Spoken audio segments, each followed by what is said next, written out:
تہمینہ، یہ جو آپ نے بات چھیڑی کہ کیا صرف ان پر یہی مقدمات ہیں، مقدمات کتنے تھے وہ ذرا مختصر میں بتائیے، پھر میں دوبارہ آؤں گا آپ کی طرف۔ 109 کہتے ہیں قانون کی زبان میں قتل کا مشورہ دینے والے کو، بے شمار 109 کے دفعات ان پر لگا کر باقاعدہ مقدمات درج کیے گئے۔ قتل کی ہم بات کریں تو میں شارٹ آپ کو بتا دیتی، جو فرسٹ ٹائم یہ جیل گئے تھے، زندگی میں ایک ہی دفعہ یہ جیل گئے ہیں، وہی پہلی تھی، وہی آخری تھی، وہ تھی 1986 میں، اور باقاعدہ طور پر تب یہ جیل گئے اور باہر آئے، اور پھر اس کے بعد جیل نہیں انہوں نے دیکھی، اور لیکن ایف آئی آرز انگنت تھی۔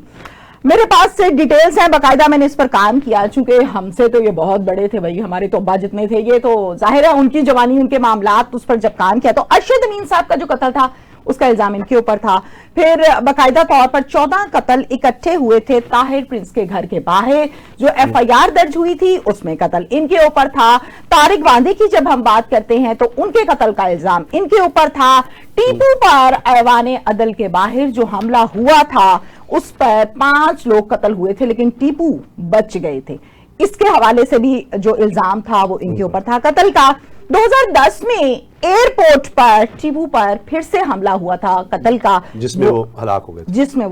ہو گئے تھے، وہ بھی مقدمہ ان کے اوپر ہے، وہ بھی 302 ان کے اوپر لگی ہوئی ہے۔ اس کے ساتھ ساتھ پھر کچھ عرصے کے لیے قتل و غارت کا سلسلہ ذرا تھما، 14 سال کے بعد وانس اگین قتل ہوا امیر بالاچ کا،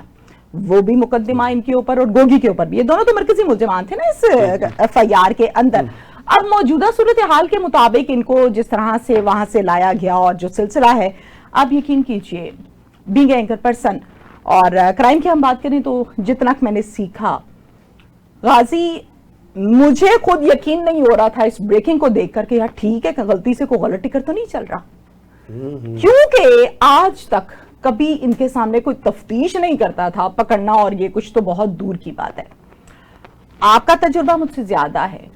لاہور کی گینگ وار کی ہم بات کریں تو جب تیفی کی طرف سے کسی کو فون چلا جائے نا تو اس کی راتوں کی نیندیں ہو جاتی تھی حرام۔